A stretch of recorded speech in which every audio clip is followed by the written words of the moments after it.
In 1996, Scholastic began publishing Animorphs. Over the next 6 years, Katherine Applegate and her husband, Michael Grant, under the pseudonym K.A. Applegate, produced 54 main series books, several spin-offs, and inspired a TV series, graphic novels, and a cult following. We can't tell you where we live. We can't even tell you our last names. But we can tell you our thoughts and feelings on this series, book by book. I'm Miranda. I'm Eddy. And I'm Chris. And we are... the Anidorks.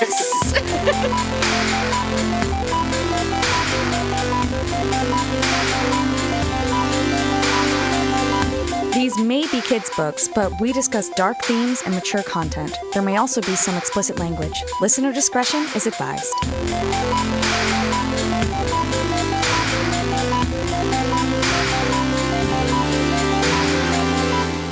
What was the thing? We were talking about costumes last night for Night of a Thousand Kates, and they were discussing all this, like wonderful slutty stuff, and like, we'll do like 90s. A slutty 90s? And I was like, or I could be a tiger. I could be a tiger. You could be a slutty tiger. You could be a bear.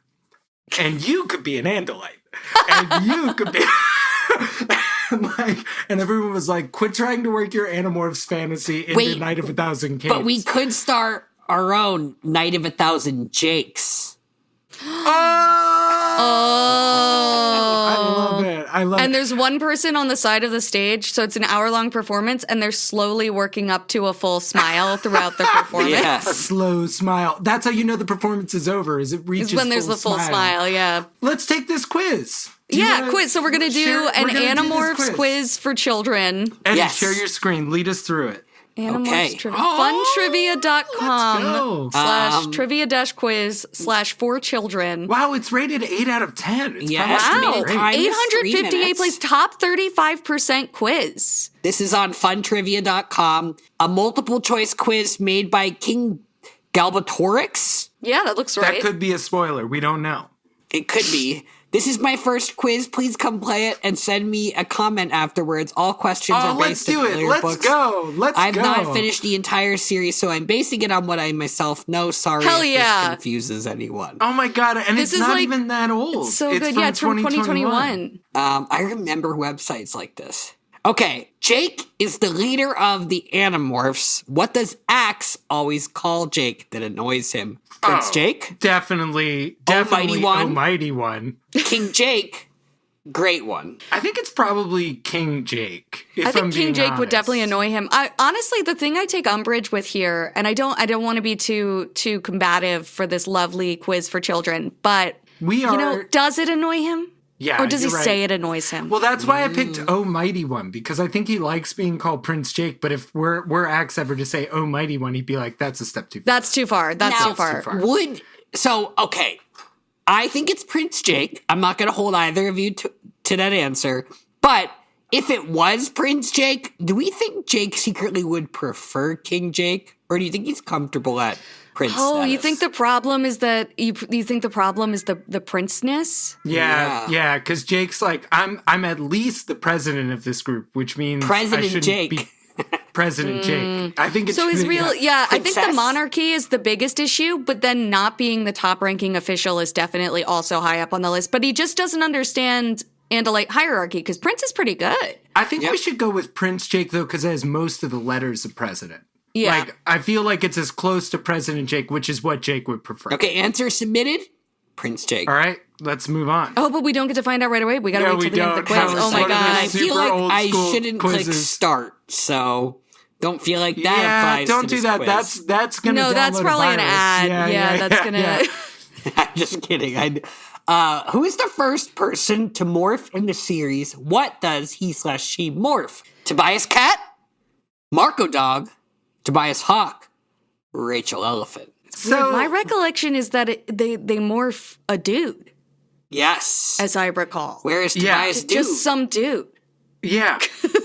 Where's Tobias dude? He's just being dudes and guys and stuff. They become dude. Back in They become dude. Yeah, like back in chapter 7, the most important chapter of the entire series, when Jake remembers that bit of string from a birthday present. Yeah. That he just has in his desk drawer. A flirtatious string. All right, So this one's easy. It's a Tobias cat named Dude. Yes, Yeah. morphed by Tobias. A cat named Dude would also have been a great title for that episode. Yeah. I don't know why. It's like a streetcar named Desire. It's giving. Oh. The prequel. How many Andalite controllers are there This is that so we know arguable. of? I feel like it's like an that's- asterisk. Know here. of. Yeah. One, none. The entire race, 5. 5. 5. Wow. Well, there was a time in Andalite Chronicles it was none. Yeah, That's true. But that's after book 10. That's true. So I think the answer here is like, are we Yerk build? Like, do we just like go for it and say the entire race is Yerk? See, that's what the Yerks want to happen, but I think what the Yerks would actually do is they would say AKA 5. Chris. Chris is Yeah. They would say 5 because they know they're overshooting it, but they want to be believable. yeah. Yes. And at that point, if we're rounding down, that would round up to 10. That would round up to but 10. 10 has a 1 Has a and a 1. 0 If you in it. add up the And digits the 1 that make is, up if you 10. add it up, it adds up to 1. Let's go with 1. I think Okay. I think that must be the answer. Now, what if you are My reasoning has been airtight this a entire Yerk time. inside of an Andalite, Like a Turyurkin? trapped a yes, kind a of Yerkduckin? trapped in a Yerkduckin? human morph. Oh. Yeah, I think I thought about this once. I was like, what would happen to a Yerk and a Nothlit? And then I was like, he'd probably just leave. Yeah. Yeah, I think so too. Oh, man. Okay, Jake and Cassie have both been infested with Yerks. True or false? This is false. So I'm gonna go with like there's a K in Jake's name, so it probably happened to him. Cassie, on the other hand, like when I think of Cassies that I've known, I think of people whose parents are veterinarians who have never been yerked. And so I'm gonna go with false. Is there a false option with Yes. false? Yeah, Chris, I want This is a tricky one, though. This is depending on how far, because it's not that far into the series that Jake gets yerked. So it's tricky, and they get you with including them both because you're like, oh, well, I know Jake has been, but Cassie, Yeah. it's I true. don't know. Also, we don't know. I don't know if Cassie will ever get yerked. Oh, Yeah, and that's you know true. what? I keep thinking someone else got a Yerk in their ear, but it was Rachel's dream. Yeah. Is there a third answer also in Rachel's dream? We don't have that though. Didn't someone else get yerked? Maybe I'm imagining that. Not of the main group. Yeah, Cassie you're right. got led to the platform and then like strategically dropped something God, to what make if it she look was- like the oh my yerk God, came what out if of Wasn't her she's that head. been just in yerked? the show though? Yo, dude. Yeah, Yo, I think that was dude. just in the show. Yo, no, that happened in book 1. That happened in book 1. Yeah, but I She was don't think taken she the whole way dropped to the pier. rock. Like, I don't think they did But the... dude, what if she's been yerked this entire time? Well, then why haven't Like- the Yerks killed them then? They would know, yeah. It's the Oh, long yeah. con. It's the long con. What if she was yerked then and she's been going back to the Kendrona every 3 days? She does always and she's talk like, about I that think- sweet, sweet Kendrona. She She does. keeps talking about that, like, that layered Corona cake, Kendrona. Damn it! Have I been saying Corona? No, that's Oh the my first God. time. I snorted I'm so already. tired. I'm so tired. Number 5, Jake and Marco both have family members who are controllers. True. True. That rings true. Yeah, it's a spoiler, but it's true. What is Jake's battle morph? Lion, tiger, bear, Oh my. wolf. Well, this is, tricky. He does have a wolf I was morph. just talking about. Oh, you're right. But And he Marco and likes to Cassie pee fight in in it. that. But No Cassie. in a piss battle, he would use the wolf morph. That's right. Remember that time he had to pee on everything? Yeah, and he was peeing on everything. So It was we need to know what... He was the alpha. Yeah, we need to know what kind of battle.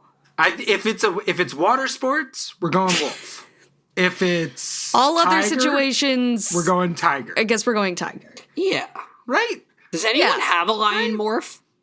I No. don't think so. Not to date. Does someone get one in the show or something? I don't know. Oh, yeah. Rachel gets a lion in the show at some Yeah, point. I It's feel so like. irritating. Yeah. What is Visser 3's host's name? Elfangor, Alarin, Ciro, or Aximili? Aximili is such a cute name. It is Such a cute name. Let's go with that for cuteness alone. Yeah. Oh, found a spoiler. Spoiler. Spoiler? Spike Spider? me. Found out that somebody does have a lion morph as their primary morph. Stop it. Get out of there. I left. I'm going to say, so here's what I'm thinking. Who the hell's Visser 3? That is the question. Well, I don't know her. I've heard this thing about Ciro's kindness. Yeah, I've heard about Ciro's kindness. And given what a loving and caring boss Visser 3 is, I feel like that could be right in line with Ciro. Right. That just makes sense. Because you want to be a kind host. You want to be a kind host to your party, your patrons, your party goers, party havers. My party what? Sorry. I don't know what kind of party it is with this is water sports. It's a grand old party. It's a grand old party. And that the kindness is why they turn the TV off because they want you to be able to rest your eyes at a party. Yes, Rest and in the your eyes 90s and there be was present. violence all over TV. Yeah. It was a real problem. and the Yerks don't like that. And They're very peaceful people. Yeah. Aximili has axe in it, so that's no good because that's violent. So we can't Fang, go that. Elfangor, that's what you use to bite people. We can't do that. Ooh, but wait. Alaran, that sounds like all or one, when in fact it's all and one. We fight for everybody. Ciro's the only answer. Oh, you're kind of reverse selling me on this though. Like, What do you mean? like all or one. It's like the Yerks are all competing against each other all the time, and they kind of are all working for each other. If you think about it. But wouldn't that be all and one? Oh, like and won the shoes, like the basketball. Like slam dunks. You're right. Yeah. It's like I want to home remind team you both of advantage. Al Fangor. Remember Al? Elf? Fangor? I forgot about that. Oh, my good buddy Al Yeah. from Silicon Valley. My good buddy Elf. So are we going Ciro? Is that what I'm hearing? No. No, we're gonna go Alaran Alarin, okay. to be boring. and our improv did not get us there. We should get back in the bit. This is a contentious question. This I don't get. Yes. Who is closest to Axe? Tobias? It's got to be Shorm. Jake? It's got to be Shorm. Marco or Rachel? I feel that way too. Also, it's his nephew. Even though you can't So tell. like Or he can't between Shorm and blood relation, it feels obvious to be Tobias, but like he is pretty close with Marco. Okay, but True. It's true. if we were going, Axe just got MySpace. Where's Cassie? Axe just got MySpace. What does his top 8 look like? Well, they're all in it. Yes. There's enough for that. Okay, his top 5. Elfangor is number 1. There's 5 other Animorphs. Eddie, you're bungling. Elfangor's dead. You think he's putting Elfangor in his top 5? Yeah, dude. Elfangor rip. A memorial page. A memorial page, yeah. I think Memorandum. It would be Elfangor, then it would be Alaran. No, it would be Elfangor, and then it would be probably Prince Jake out of rank. And then Right. Tobias. Like, you didn't put your crush at the top of the list. Right. You put, like, your bestie at the But top of he the and list. Tobias would have like matching symbols in their name or something. You know what Yeah, I mean? They would like a matching Unicode character or Yeah. something. Yeah. Or like even like one of those upper ASCII ones, like the Ace of Spades or something. What'd you call me? ASCII. Remember when the person you put as number 1 put you as like 3 or 5 or 7?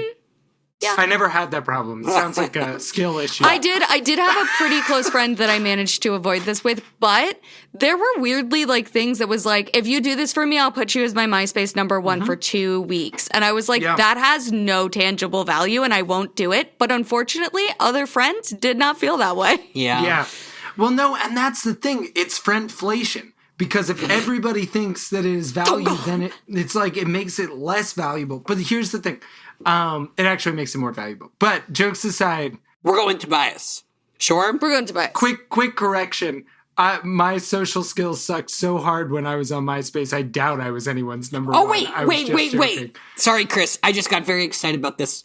Let's use a hint. There's hint buttons. No, oh my God, we should have been reading the hints the whole time.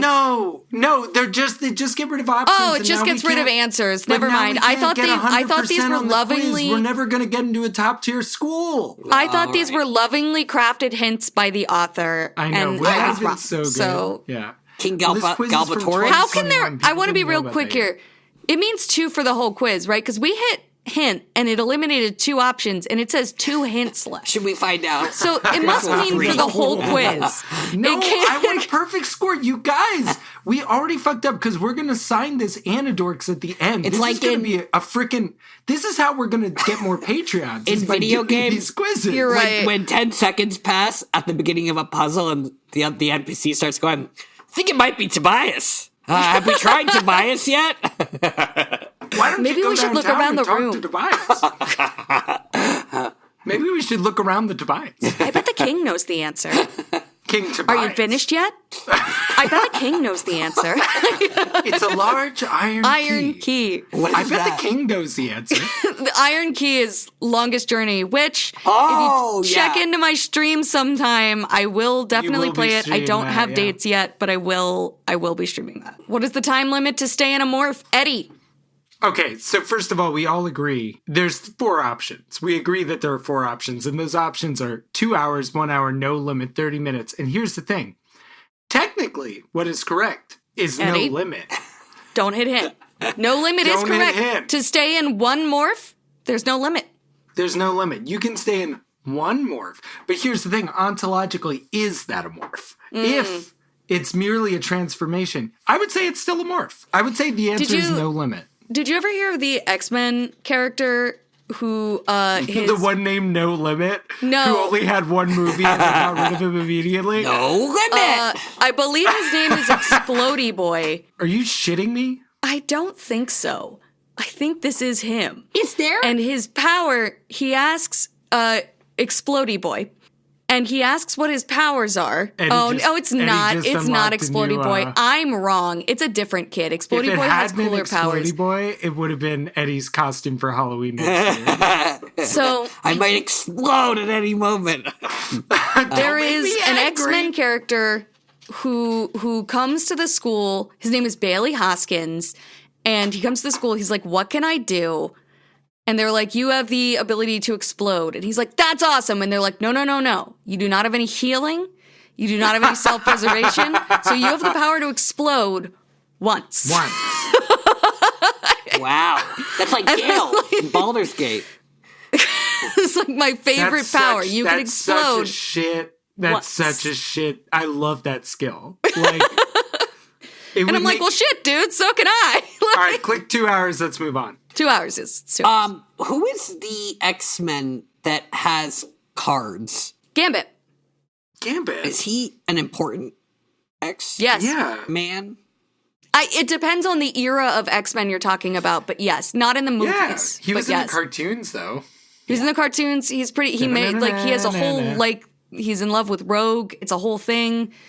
He has a gambling kills problem? some important people. I think He, without watching the show, just by seeing his picture, I think I had an early childhood crush on him. Yeah, no, was the he's hot as coolest one. shit, and he's Yeah, got he's the coolest one. bisexual colors, and he's got like a smooth, silky Cajun accent. No way. And he calls everyone Cher because he speaks French. Well, he speaks French Creole and stuff. He's the king of the Thieves Guild, which is pretty important. Oh, and I always go for the Thieves Guild.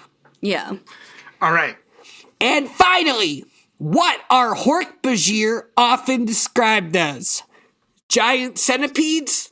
Walking salad shooters? The scum of the universe? Similar to monkeys? I really appreciate the effort that this person put in. Yeah, because these are clearly descriptions of 4 different races in Animorphs. Oh, you're right. Similar to monkeys is the Ged. Yep. Giant centipedes. Scum of the Universe taxes. is something that they call Yerks. Scum of the universe. Well, because they're like a slime, you know what I mean? I don't think it's necessarily meant in a hateful way. It's I just think Scum of the Universe was a bit of a fantastical departure from the books, but I feel like they called them hint. that at some point. I think we might. I mean, I don't think we do. I think it's just click the salad shooter. All right. And let's get our score. Oh, select a user ID? No, submit my answer. Okay. Correct. 80s. All right, okay. let's see how we did. First answer correct. 86% Jake, we of got players that. answer Oh, correctly. there's writing for each one. We have to. Oh, but okay, there's yes. no Yeah. hints. Maybe it was a different time. All right, so No, for there's answer number- spoilers. We There's know them. spoilers? Well, it says when we find out a certain piece of information. Oh, and book number 23? Oh, yeah, there was a spoiler. Yeah, let's get out of here. Eddie was right. Oh, Eddie was so right. All right, but I didn't read it. And then I just read the listened. chat. I listened. Yeah, this is the whole that thing was about big of you. authority we talked about in a recent episode. No. You're doing great. You're doing great. No. So they That wrote was my fault. wonderful things to explain the answers, but one of we them can't did read them include because- a spoiler for something that happens in book 23. Yeah, We so will apparently never there's find out our nothing- score. No, we won't. We will. It's 10. You can just scroll up and down without reading it. Well, you I already closed it. closed It's gone. I closed it All for right, some it's gone. reason. It's ephemeral. It's like a sand painting or whatever. We I already got think 10. we got a 9 out of 10. I think. I just what? don't know which one we got wrong. I just think we got a 9 out of 10. Get out of here. Are we doing this email? Let's do it. Let's do it. We got a new CJ email. Thank you, CJ. Thank you, CJ. It is so cool that we get these emails. CJ is also just so kind to put so much effort and craft into these emails. Also, I would like to, before we go into this, we started our Discord We did.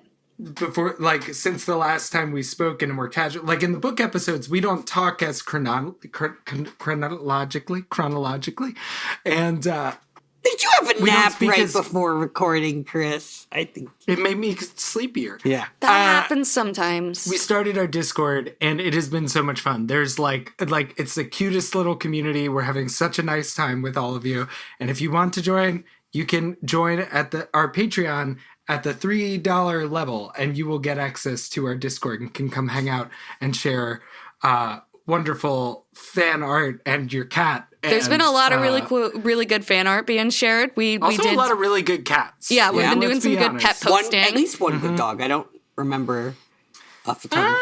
Yuka's on my good side right now. Yuka's on my good side. Yeah. I think there were 2 good dogs, but that's just me.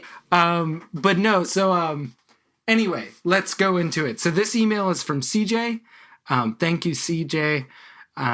Here we go. I have to share my screen. It's like I'm fucking 57 years old. Let's go. Okay. It is. This, Now I can see. It is like that, Chris.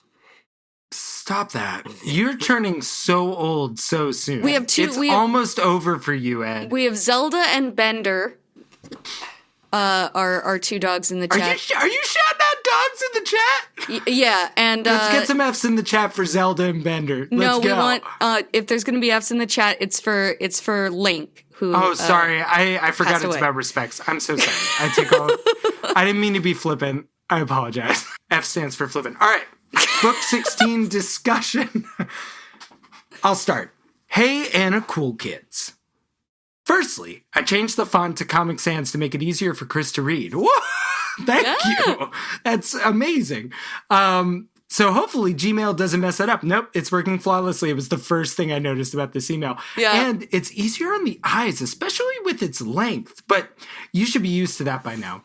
Anyway, great episodes as usual. Oh, thank you. I loved hearing you guys talk about the heavier themes in book 16. It's also really great that you've all come to appreciate Jake's character so much. I've mentioned before that he tends to be left out of people's favorites, but I've only grown to love him as I've gotten older. Grown to love him more, not grown to love him at all. I can pop in. Yeah, pop in, Marin. Next paragraph.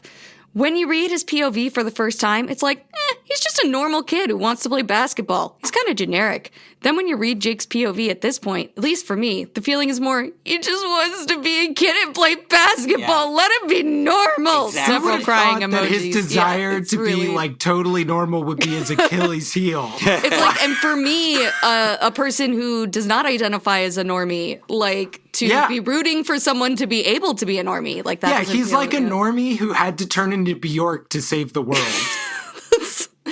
CJ continues, it's legitimately one of the things that I think makes him interesting. The idea that he was genuinely just a normal, nice kid and he just doesn't get to be that anymore.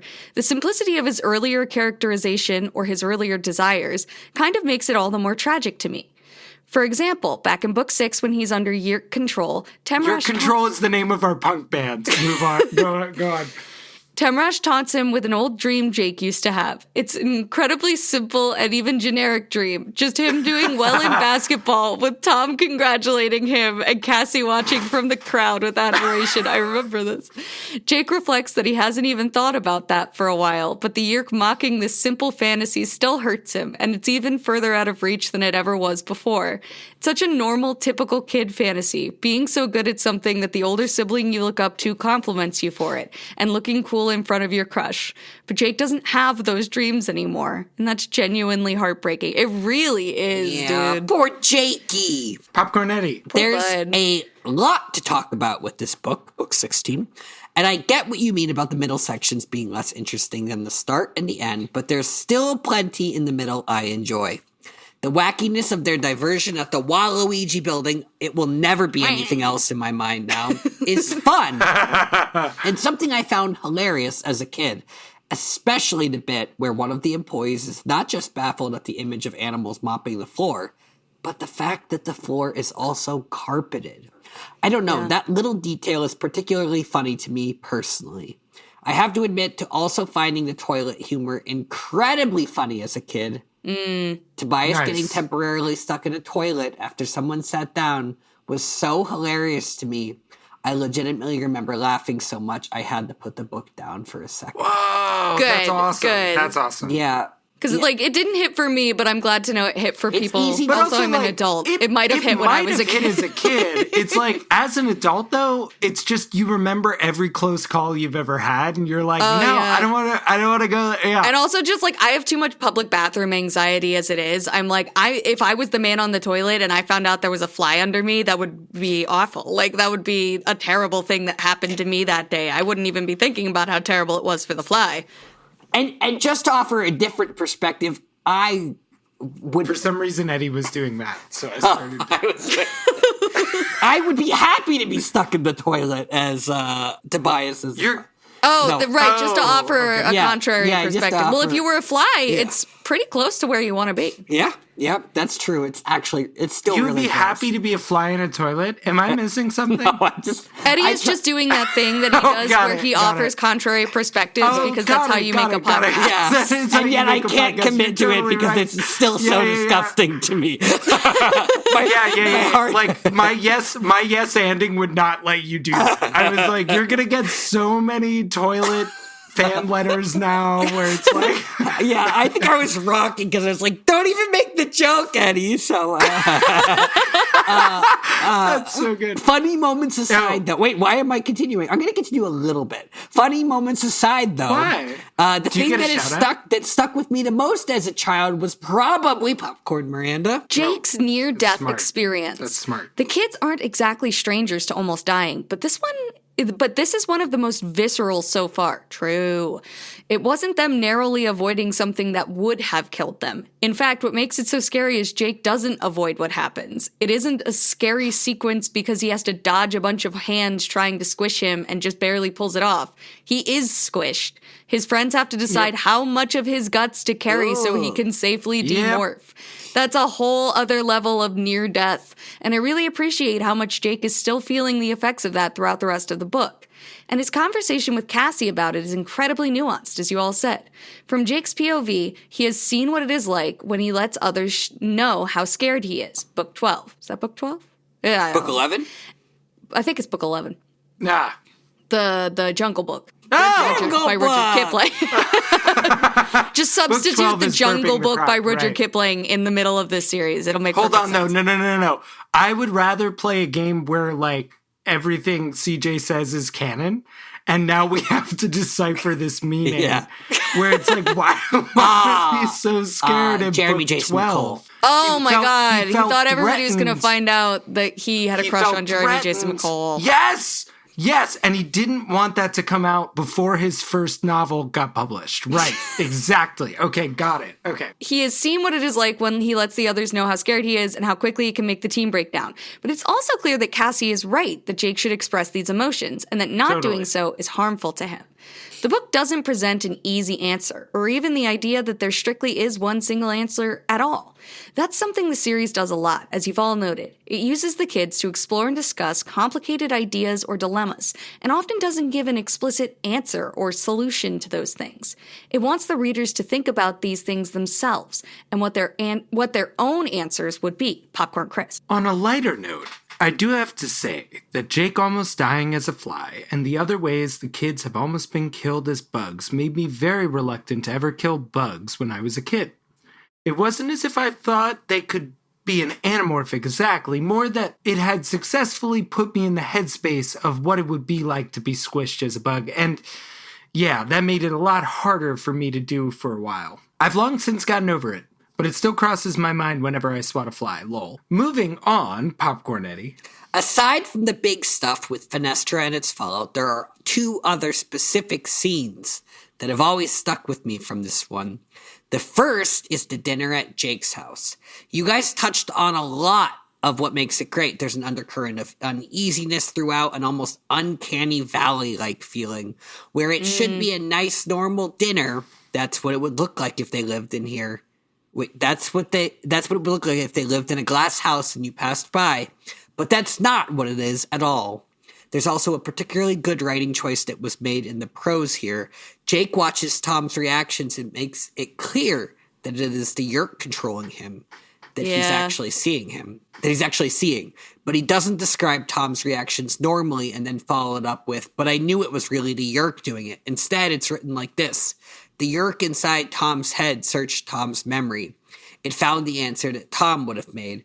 It aimed to Tom's eyes and made Tom smile sardonically. It made Tom say the words he would have said if he'd been able. And that is so much more effective than any other method of describing it would be, not just to remind the readers, but to underscore that Jake knows exactly what it feels like and what Tom is experiencing because he saw and experienced it when he was a controller. It's just really, really effective writing. Yeah, the active nature of it, like, it makes it feel so present. It's not like a throwaway, oh, and, it was a Yeerk. It's just like... Yeah. And that the Yeerk is actively making the choices. It's not an autopilot. It's not like he's a robot. There's something in there actively controlling every single thing he does and pretending to be his brother. Yeah, like Tom's the puppet. Yeah. Other particular scene that has stuck with me is toward the end with Jake and his mom. You guys... Popcorn Miranda. Oh, yeah. Had a great conversation about it, and I loved the broadsword joke. I said in an earlier email that the series makes the kids' parents feel more real as it goes on, and this is one of the scenes I was thinking of.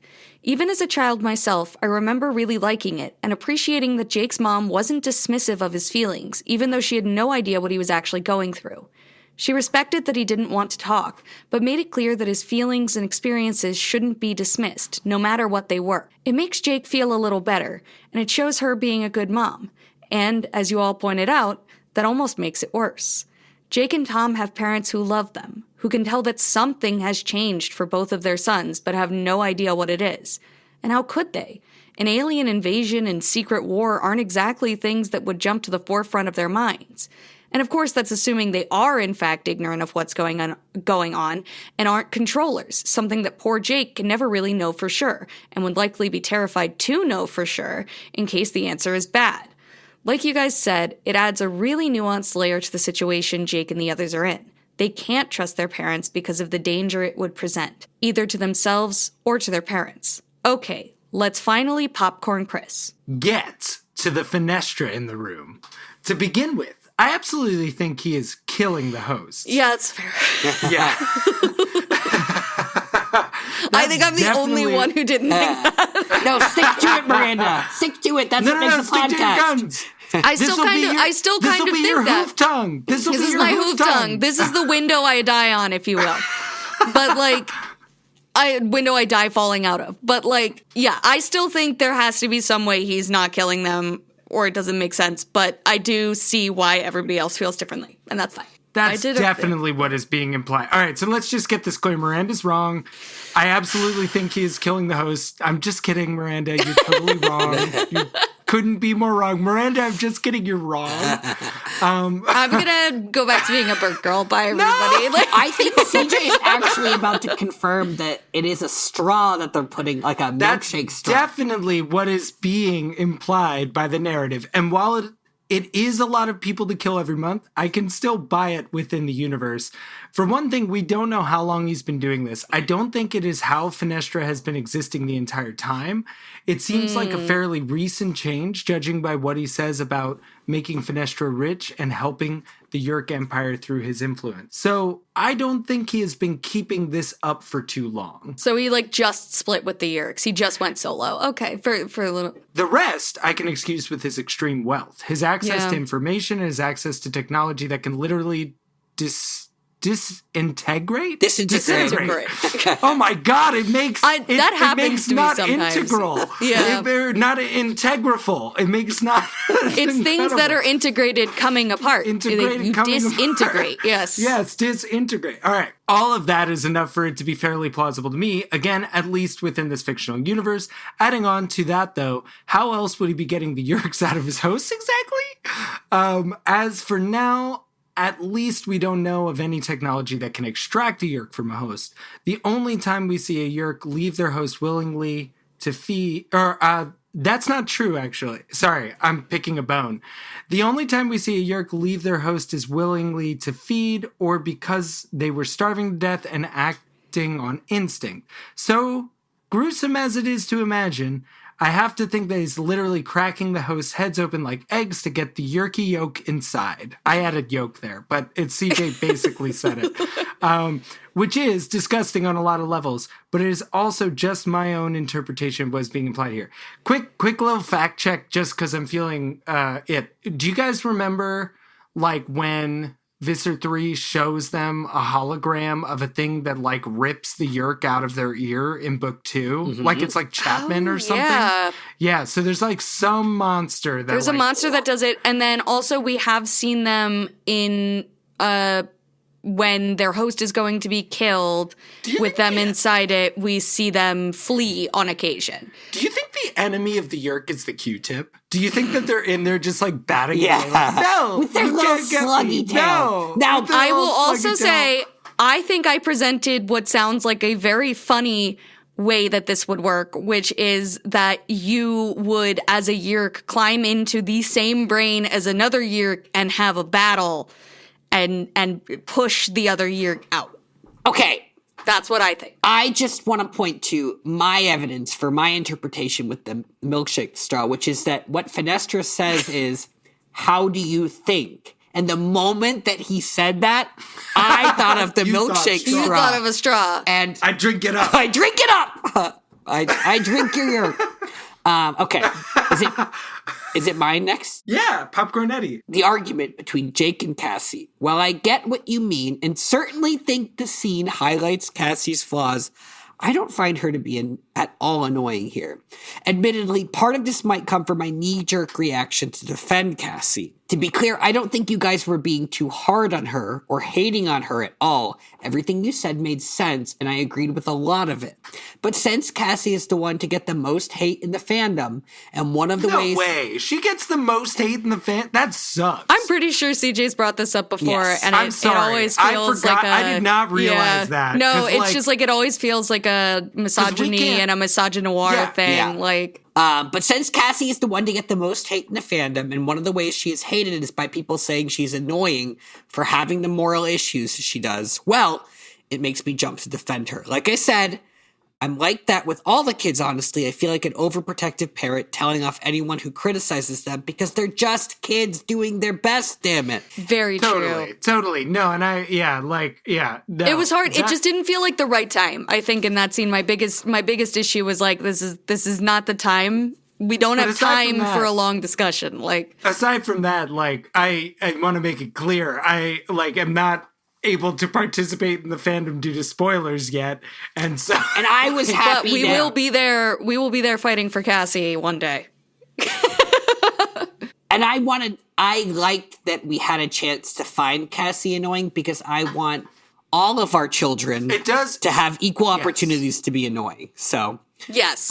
We love that. We want that for Cassie. She's earned it. Yeah. As one of her parents, I was encouraging her, you could be annoying like everyone else in the group, so. What I remember what you said, because we were having dinner with Cassie and her parents as her quadruple parents. Yes. And I remember Chris, saying, we're still working through your application. We haven't decided to let you join yet, but that is so mean. No, it's not that we rejected you. We just haven't accepted you yet either. So, wow. Okay, really mean role play here. But moving back into it, so as a provisional parent of Cassie, I suppose I remember you saying this really sweet, loving thing that I took to heart, which was, if it's what you want to say, it's what you want to say, and you can own it. And it doesn't matter what other people think. It's your truth. that was something I said. And you said that, and it was beautiful, Eddie, and I cried. But apparently, I only cried application provisional tears. accepted. Okay. And scene. All right. So, Who is it? Is it me? It's is you, it Popcorn Miranda. me? Okay, it's me. Anyway, one thing you guys didn't touch on much specifically is what Cassie does after she realizes Fenestra is killing hosts to get the Yeerks controlling them. Because she doesn't just shut up about it. Oh, I'm sorry. That's the opposite of what Miranda, we're walking back the Cassie. No! I misread. Because she doesn't just shout about it. She doesn't just get mad and then tell Jake that his morph would handle it better. What happens first, her initial instinct is to attack and seemingly try to kill Fenestra herself. She charges at him with clear intent and is only stopped by Jake. It's only after that, and when Jake asks if she's planning on killing him herself, that she hesitates. So it would seem that her initial choice was in fact to do it herself, but Jake stopped her and got her to reflect. Can she actually do it? Maybe she can't. But she still feels that stopping Fenestra is right, which leads into her statement that Jake's morph would handle it better. I bring this up because Popcorn Chris. Until she was physically stopped and made to think about it, her instinctive reaction was a violent one. For the sake of protecting others, absolutely, but it's still quite a thing to come from Cassie. Yeah. On one level, she is actively struggling with the idea of doing awful acts for the sake of the greater good. But on another level, we also saw how much easier it now is for Cassie to instinctively jump to those kinds of actions. Cassie at the beginning of the series certainly wouldn't have been so willing to use violence to solve her problems. Now, she has to actually reflect on how easily she reacted with violence instead. It was certainly an understandable reaction to have, but it also makes me sad. Cassie's whole thing is that she helps and heals. Her entire life has been influenced by the importance of soothing the pain of other living creatures, but now violence is normal. It's not just something she is aware of or that she sees the consequence of at the wildlife clinic. Violence and the necessity of inflicting it for her own survival is becoming second nature, to the point where she will react with it on instinct. Wow, yeah, that's a really good it's totally point. true. It's a really good point. And I feel like it was part of what she was struggling with back in book, what was her last book? Book 10? Can't have been that long ago. She had another, didn't she? She had book 4, she had the aliens. She had book 9. Oh, the horses. The horse. Book Yeah, the 14. horse aliens. Yeah, book 14. The horses. Crazy Helen. Crazy Helen. Hey, It wasn't so much in that Helen. book. But with the skunks, she was seeing the impacts of the violence of the war and everything With the like Dapson that. Lumber Company? Those Yeah, Yerks with the and their Dapson Lumber humor. Company. And that book kind of felt like it gave her a way out, right? With the skunk being sort of a non-violent attack that she could have. But she is now, like, as it's continuing, that's becoming less and less an actual solution, because if your goal is to delay them, sure, just blowing stink in their face will do that. But if you actually have to stop them for good, you're going to have to do a little more. Yeah, it was a big turning point for her character when she acquired the chainsaw morph. And I don't know what She she's started planning tearing on. down trees. Yeah! She wants to help the lumber company now. Oh my God, a chainsaw morph really got me. I just wasn't, that's like, wow. I think that because Jake stops her, it's really easy in that scene to focus on what comes after that. But it is true that her Yeah. instinct there was different. It was different than Just to attack. Yeah. Yeah. Yeah. Which mind you, like, I think anybody in a situation of that urgency would be hard pressed. Like Yeah. we're all as good as we can be in situations of horrible stress and horrible, like, it's like, I didn't mean to make it sound, if I was critical on that episode, like, it's like anybody put in that situation is lively to end up at that conclusion. And also not, As one of Cassie's yeah. parents, I think that's why we've been trying to get her not to hang out with Rachel, because we think that's coming from her influence. She's so impulsive. Yeah. It's just also like, it's like she's blowing all of her allowance on, like, and she keeps talking about this girl math. And I'm like, girl math. I love it. well, it's You're I just find saving it money. really, You're saving you're money. saving money. It's true. And I bought Rachel's 12-step program on VHS, how to save money by spending money on clothes. Yes. Which kind I of will say though, like, oh, sorry. I was gonna say, like, I can't, like, if I haven't had enough to eat, I react to situations irrationally and violently. So, like, really, she's showing remarkable restraint. and she wanted to eat Fenestra, so Yeah, she's hungry. yeah. He was a tasty snack of a Angry. villain. Oh yeah. Which kind of brings, this is back to CJ, which kind of brings me to the earlier conversation Jake and Marco have, an echo of a similar one they had in book 15. Oh, by the little tree. Wondering Yeah. about if they have changed, if they can return to their normal lives. Yeah. I think when they're flying in the roller coaster. Yes. Yeah. I think in 15, Marco was trying to cling to the notion that he hadn't changed and was still the same. But his interactions with doing that, baby. Visser 1 forced him to actually reflect on the fact that he is different. Jake knows that he's changed, but that doesn't mean he can't go back to his old life when it's all over, right? He can still be a normal kid who plays basketball, who wants to hold Cassie's hand, who has normal nice meals with his family and jokes with his big brother. He can still go back to that, can't he? So God, yes, of course, baby. You're gonna be fine. what happens with Cassie, Popcorn Chris, is a more understated example of the same idea. She's still trying to hold on to her morality as much as she can. Both. We're all trying to hold on to our mortality, baby. God knows. That's why she's so insistent on not morphing humans, which is hilarious because she's the one person who's done that. But moving on. That's true. Axe But Morph Jake. textually it can't be ignored. That's true. That's right. The one human who's done that. But textually, it can't be ignored that her morals have fundamentally shifted. She's already changed. They've all changed. It's becoming more impossible to ignore, even as all these kids try to cling to whatever is left of their normal lives and selves. The ending lines of the book are so haunting in that regard. They spend... Wow, I turned into Shatner. They spend a quiet afternoon at Cassie's barn just hanging out and being friends. But they're all learning how temporary that is. Yo, you're freaking me out. Yeah. We are ourselves again for now. Those lines have stuck with me ever since I read them as a kid. We were ourselves again for now. Those lines have stuck with me and Miranda ever since I first read them as a kid. Popcorn Miranda.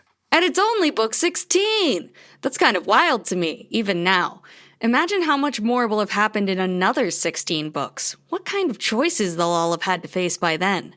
How much more they'll have changed. Whoa! Wait! Oh, I'm sorry. I read ahead. Keep going.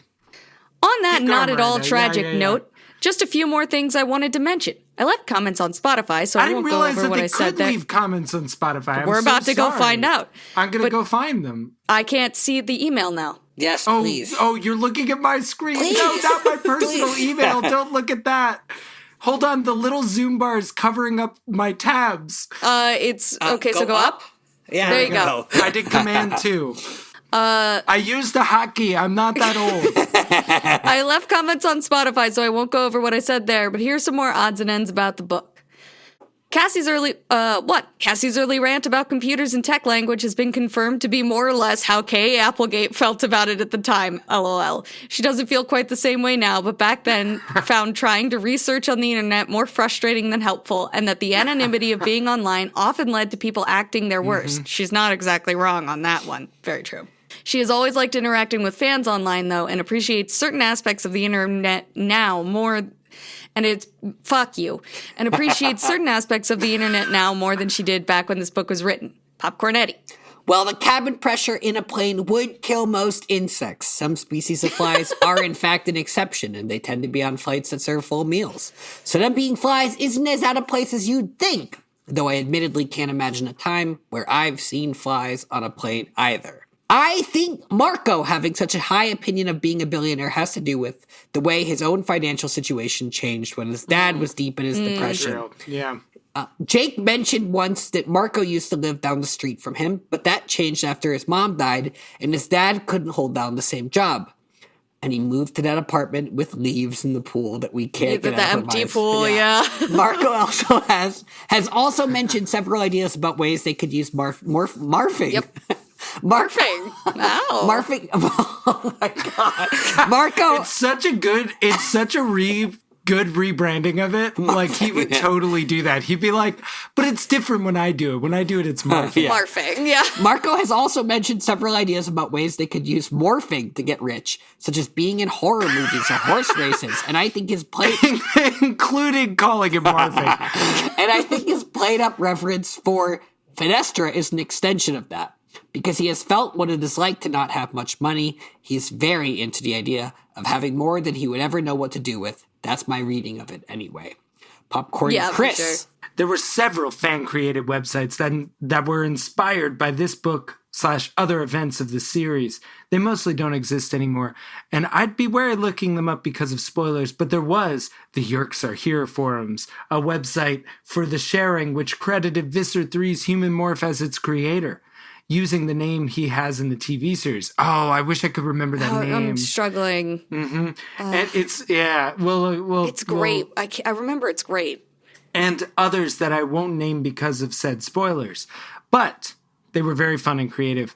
And I'll mention the others when I'm able to. Well, I'll tell you what. I like a whole, like, we should do a Wayback Machine hang.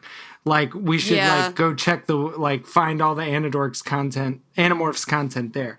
I did actually bring this up in one of my Spotify comments.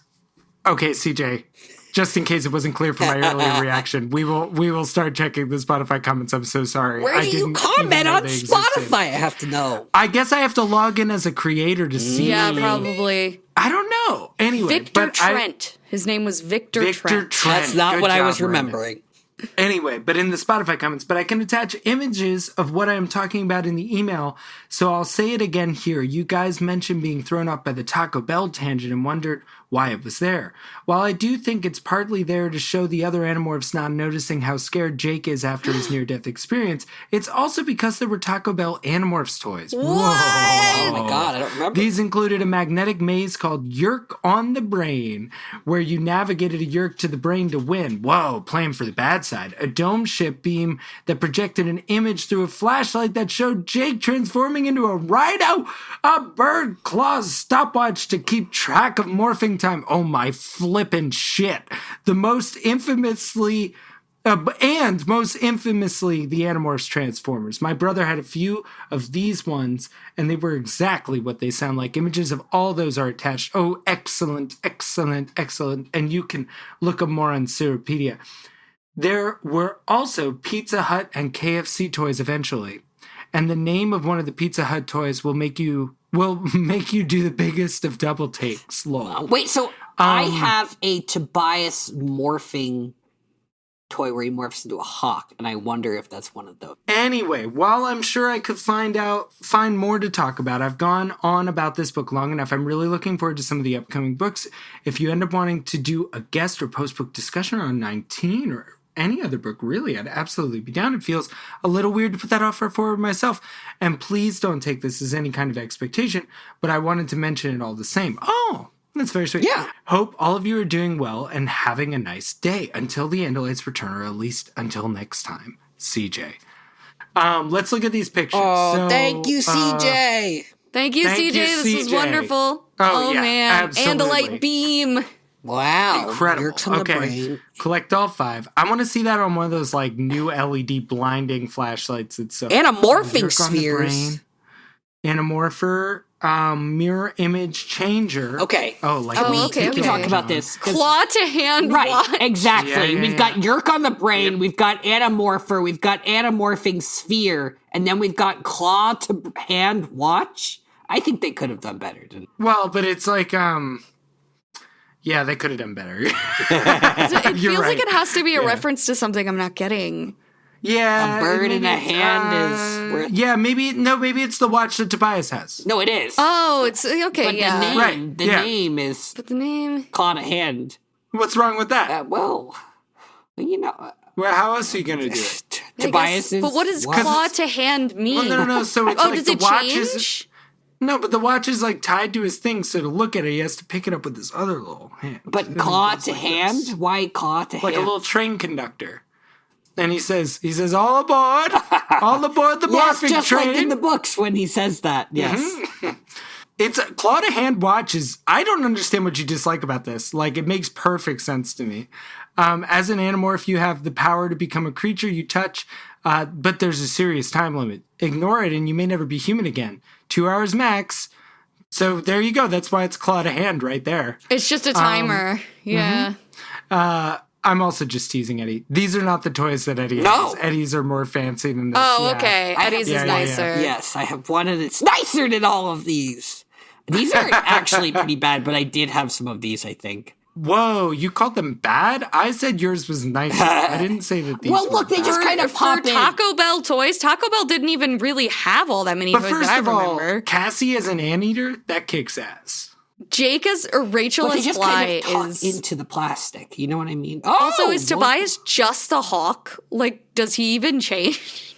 Is just a There's hawk with a hinges little on Now, boy this in the hair is inside? wrong. Tobias is blonde, but Jake is blonde here. It doesn't look like Jake. That looks like Wait, Jake, that's Brian Marco. of Jake Hearth. is and- no, but Tobias is trippy. Tobias as shit. is There's Tobias little, is like, a boy in a hawk. Okay. Yeah, like doing a little Yu-Gi-Oh Yeah. pose. Like that is trippy as shit. Oh, I Like, was the looking kid at that got Marco. that- I thought that applied to Marco. I didn't even realize that was No. a child and a bird in the middle one. Okay, you guys, here's the thing to remember about this. The contents may be hot. Warning, do not microwave Yes. these toys, okay? Yeah. Wait, why does it say the contents may be hot? Because they probably come in a bag with the food. Ah, okay. Oh yeah, that's a good point. Yeah, and the food is going to be hot. All right, excellent. Thank you, CJ. Thank you so much. Yeah, that was so great, and always look forward to your emails. Wait, do we have another? Oh, that was your email, not Anidorks. I don't think we have another email. That was a personal email to me. Thank you. I very also much. think if we I want... get emails. But we want to do the YouTube comments too, don't we? Well, yeah. Stories from the Abyss had a nice thing to say. I'm assuming this is about. Oh, it's about a handful of Jake guts. Yeah, the episode highlights some of Sorry, the stuff that's I love most about your handfuls. podcast. Oh, Jake guts. Sorry, yeah. I don't read Eddie's writing. This episode highlights some of the stuff I love most about your podcast, examining and analyzing in Wait, should earnest we set this up more details. before we jump Sure. in? Yeah. Yeah. Okay, so we have some comments on our YouTube channel, which are just the same. Which you may not episode. know we have. Yeah, we have the episode. Or you may be listening there. I don't know. Yeah. I'm so sorry, guys. Zoom is fucking me up. All right. Sorry, I got it. Zoom is fucking Chris up right now, but we will. And so Yeah. we're gonna read some of the YouTube comments that we got that we liked. As far as we see 3 here. Let's do it. Let's check out this. I don't one. think Let's, that was us. I don't think that was our channel. We wouldn't have called an episode "The Prince and the Paupers," would we? I guess we did. That is pretty good. All right. So from Stories from the Abyss 9808, we see this episode highlights some of the stuff I love most about your podcast, examining and analyzing in earnest detail these heavy moments that really rip at your heart, especially in more subtle moments. Also, as someone who binged the entire series over the course of a few months for the first time last year, boy howdy, have y'all called some stuff pretty close that you aren't going to get the answers to for a long time, but it's pretty impressive. Yes! Wait, what do we think Yeah. we could have called? You know Well, what? we If we did- think about it, we're going to second guess it and get it I don't know wrong. anything about the future, but we did call Visser Wide. Yeah, that's Visser true. Wide. Yeah. Oh, here's the one. I was Okay, thinking. yes, And I gump get up. it. I'm sorry, Miranda. I get Well, these are it. YouTube comments, so they just hit a little different. Yeah. They just hit a little different. But Stories for the Abyss also said, the naivety to think a billionaire could not get away with murder. Well, first of all, it's naivete. Yes. And second of all, I'm not saying he couldn't get away with some murders. I'm saying this is a large-scale murder operation that I think people would have questioned. And then we want to go to they would have questions. Prince and the Paupers. We want to read that one, right? Sure. Okay. Sure. Oh, yeah. Also from Stories from the Abyss 9808. Pretty sure Marco... Stories from the Abyss, please tell me if I'm getting the tone wrong. Pretty sure Marco doesn't Google Yerks on his home computer because he's paranoid / not an idiot and knows internet traffic can be monitored and isn't going to risk even a 0.001% chance of his dad getting put in danger to slake his own curiosity. That is, Slake works for that, I think. I've only heard it in relation to thirst, usually. Sate his curiosity, but... Nah. Slake works, though, I think. We're not criticizing. I love these how comments, actually. I love, YouTube, I don't know what it is, because I'm sure this was said, with the same tone that everything else was, but something about seeing the YouTube logo over top of it makes it feel all caps. Yeah, I don't know what it is. But you're right. Marco probably is extra careful about not just Googling. And in fact, like I said, I thought he was sad when Axe set up all the special stuff so that they couldn't be traceable to use his PC, because I think I think he knew how to do it. He really actually kind of wanted to do it. He did know how to do it. Yeah. All right. So let's go check out Spotify our downloads. I think you might. We're down. Okay, well, this is great. CJ, thank you. Oh, and yours are now published. Okay, sick. And then I'll check the other ones. But damn, wow, and they're episode specific. That's so cool. Oh, man, okay. We didn't know about this. We're sorry. Thank you for saying something in the email that it took us a month to read. We now know. Yep. Okay. Yeah. All right. So we'll throw it at the end. A little call to action here as we fade out. Boop, boop, boop, boop, boop, boop, boop, boop. Leave us comments on Spotify. We'll get them now. Yeah. Thank you to our adoring Patreons who make us better every day and teach us how to run a podcast. Yeah. Oh my God. I had literally no idea about that feature. Thank you.